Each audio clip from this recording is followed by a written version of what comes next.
पण कात्रज घाट उतरवतोय. ओके, लक्षात ठेवा. सर बोला ना सर. आता इथं उत्तर आहे बघा. हा. पूर्ण क्लच दाबून हा. गाडी फक्त ब्रेकवर कंट्रोल करत खाली नेऊ शकतो का? नाही, कसं आहे सांगतो, उतारावर जर तुम्ही पूर्ण क्लच दाबून धरला माने साहेब, गाडी फ्री होते, न्यूट्रल होते.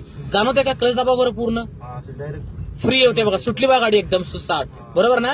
आता क्लच सोडा, गाडी बघा रफ होते बघा, जड आकसली बघा गाडी. समजलं? हा, ब्रेकिंग झाली गाडी. येस, म्हणजे उत्तर एका चोळीत आहे की उतारावर क्लच दाबून धरायचा नाही, गाडी न्यूट्रल होते, फ्री होते, अनकंट्रोल, ताबा सुटून जाईल. म्हणून मोठमोठ्या हायवे घाटात बोर्ड लावलेत, पुढे तीव्र उतार आहे, सुरक्षेसाठी गाडी बंद करू नका.